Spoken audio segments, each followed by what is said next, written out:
Sir, 2 बच्चों की मासूम बच्चों की मौत का मामला सामने आया था। क्या कुछ कार्रवाई सर पुलिस द्वारा? एमजीएस हॉस्पिटल देवास से सूचना प्राप्त हुई थी कि 2 बच्चे, एक 7 वर्ष का हेमंत और 3 वर्ष की जो बच्ची है, वो दोनों मृत अवस्था में था हॉस्पिटल पे लाए गए हैं। पुलिस ने मौके पर पहुंच करके जब चेक किया तो थोड़ा स्थिति शंकास्पद प्रतीत हुई थी। पुलिस टीम पूरी वहाँ पहुंची थी और सभी पक्षों से पूछताछ की गई थी, जिसमें यह बात सामने आई थी कि बच्चों की शव के देखने से स्पष्ट था कि उनकी हत्या की गई है, क्योंकि उनके शवों के मुंह से कुछ ब्लड, कुछ फ्लूइड और कुछ झाग जैसी चीज़ निकली हुई थी और उनके स्टूल पास हुआ था, मतलब उनका मलमूत्र आदि भी निकला हुआ था। इस कारण से ये चीज़ स्पष्ट हुई। जब पूछताछ में आगे बढ़े तब यह बात सामने आई कि बच्चों की मां का जो एक तथाकथित प्रेमी है, वह रात में उनके घर पर था और सुबह सुबह वो 5 बजे निकल कर के चला गया।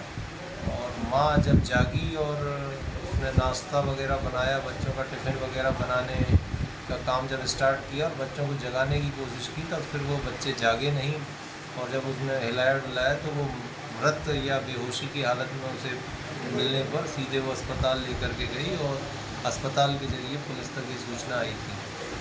और जब ये बात का खुलासा हुआ तो लोकेंद्र उर्फ राहुल दुधानिया, जो कि उस कमरे में था रात में, जो कि सुबह 5 बजे चला गया था वहाँ से, उसको तलाश करके पुलिस ने जब कड़ी पूछताछ करी तब फिर उसने ये बात स्पष्ट की कि रात में वो सोया नहीं था।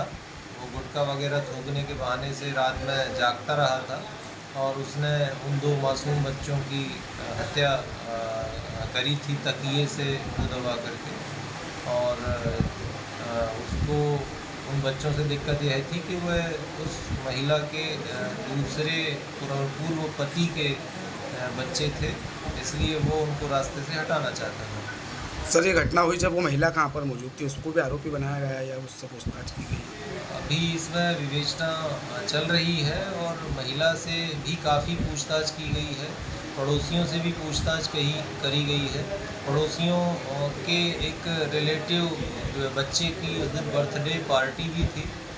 सभी के बयानों को क्रॉस चेक भी किया गया है। अभी तक फ़िलहाल लोकेंद्र उर्फ राहुल दुधानिया मात्र की भूमिका इस हत्या में पाई गई है। सर, अभी कुछ रिमांड भी पुलिस ने लिया, ऐसा सुनने में आया? हाँ, इसमें लोकेंद्र दुधानिया का रिमांड लिया गया है। अभी इससे और पूछताछ की जा रही है कि इसने कुछ पुलिस को जो जानकारी दी है वो अभी किसी भी हद तक झूठी तो नहीं है, इसलिए उससे अभी और पूछताछ के लिए रिमांड लिया गया है।